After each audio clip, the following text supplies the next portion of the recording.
E aí, meu povo, a nostalgia dos anos 90 aqui rolando, ó. Gen 13 ou Gen 13, como queiram. Na época que a Image apareceu no Brasil, né? Começou com Spawn ou Spawn. E aí depois abriu para outros personagens chegarem, né? E o que preparou a galera, digamos assim, foi a revista Wizard, né? Ou Wizard, quando saiu aqui pela Globo. E aí saiu a Wizard número 1 fazendo a propaganda das edições número 1 do contrato que eles tinham feito com a Image, né, que era uma novidade gigante na época pra gente aqui no Brasil. Na verdade, a Image já existia há uns 4 anos. A gente estava aqui no segundo semestre de 96 e a Image já de 92, 93, né? Então você tem aqui a equipe que eu mais curtia. O contrato da Globo você teve, além do Gen 13, também do estúdio Wildstorm, do Jim Lee, o pessoal dos Wildcats, e também teve um contrato com a Top Cow, do Mark Silvestre, né? Que trouxe pra gente o Cyberforce e o Strike Force, né? Cyberforce e Strike Force, como eu sempre chamei. Então, o que trata aqui o Gen 13? É a história de um grupo de adolescentes. Eu, na época que isso aqui saiu, eu tinha 15, 16 anos, então é, era a minha galera, né? Eu tava louco pra ler isso aqui. Acompanhava também na DC o Superboy. Tava naquela vibe de heróis adolescentes, né? A história aqui é, digamos que o melhor momento deles é o volume 1 americano. São 5 edições, onde você tem a história inicial do Gen 13, né? Aqui a arte do Campbell, sem nenhuma coisa atrapalhando a imagem, né? História do Jim Lee, desse rapaz aí, o Brandon Choi. Desenhos do Campbell, que era um estreante aqui pra gente. Não sei se ele já tinha feito outros trabalhos lá, mas ele entrou com o pé na porta aqui. Uma arte bem nova, bastante influenciada por mangá e, creio eu, pelo Arthur Adams, que é outro artista americano também influenciado por mangá. Um desenho diferente, bonito, e que foi só melhorando a cada edição, né? O Campbell se mostrou aí um super astro dos anos 90 e hoje ele é tão popular que ele praticamente só trabalha com capas. Dificilmente você vê uma história do Campbell. Então, para quem tem isso aqui, é um registro assim de época, né? Inclusive do começo, da Image, né? A colorização digital. Isso aqui era bastante diferente das revistas Marvel e DC que a gente lia na época. Tudo era novidade, então. E a Globo, na Wizard, fazia a maior propaganda do mundo, né? Como se isso aqui fosse os grandes quadrinhos da sua vida. E, na verdade, não era, né? Tanto que a própria Wizard, ela encerrou em 15 edições, né? Durou um pouquinho mais do que um ano, porque justamente, além de ser uma edição muito bonita visualmente, tem um papelzão de luxo também, como é o caso dessa daqui, era cara, né, para os padrões da época, nem todo mundo podia comprar. Eu tive a felicidade de minha mãe assinar a revista para mim, e aí eu pude acompanhar a Wizard todos os meses com as novidades da época pré-internet, né? A internet estava no iniciozinho, tinha até umas seções com sites e tudo pra gente procurar, mas as URLs eram aquela coisa mais complicada, né? Você não tinha aí um Google da vida para ajudar a gente a encontrar os conteúdos.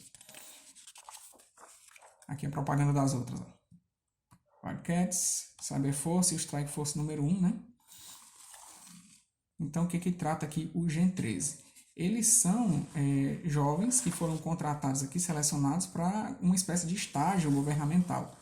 Só que eles estranharam porque quando chegaram lá era uma coisa estilo militar. E não era isso que eles estavam achando que iam fazer, né?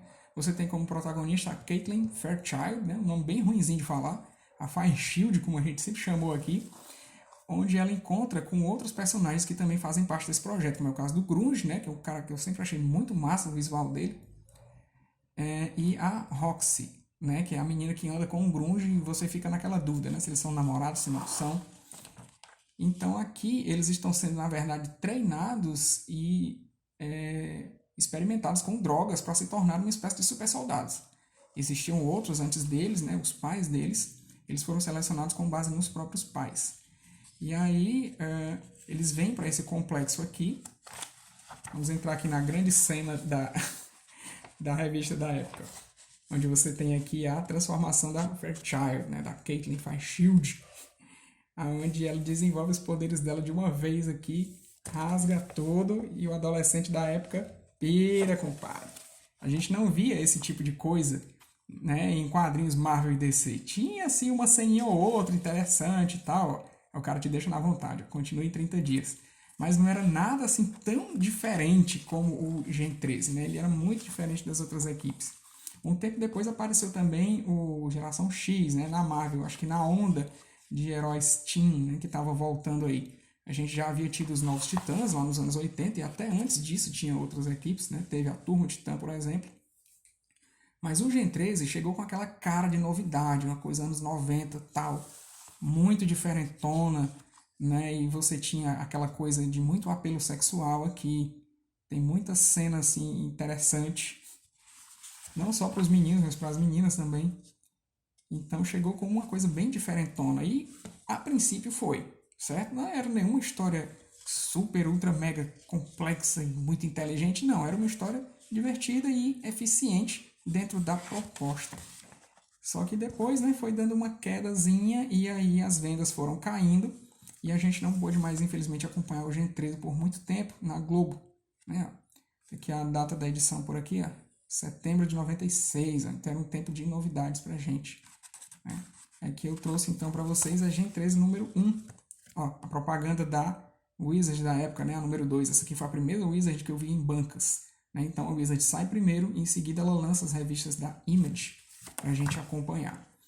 Eu comprava essa daqui, comprava o Spawn e comprava ocasionalmente uma Cyberforce, experimentei o Wildcats, mas eu realmente não curti. Então eu lia emprestado, menos o Strike Force. Foi o único que eu nunca li nada, não me interessou de jeito nenhum. Mas é isso, galerinha. Ficamos aqui então com o número 1 da Gen 13. Eu consegui completar todo o run do Scott Campbell, então eu vou trazer para vocês de vez em quando aí para a gente dar uma olhadinha. Né? Inclusive as edições que não foram publicadas no Brasil. Né? A publicação do Gen 13 tem algumas coisas que ela foi feita em conjunto com outros heróis da Wildstorm, então não dava para publicar a história aqui de uma forma que fizesse sentido, a não ser que fosse acompanhada das outras edições, certo? Então vamos ficando por aqui, depois eu volto com mais Gen 13 para vocês com o número 2. Beleza? Aqui é o Littleton. Até a próxima, galera. Falou!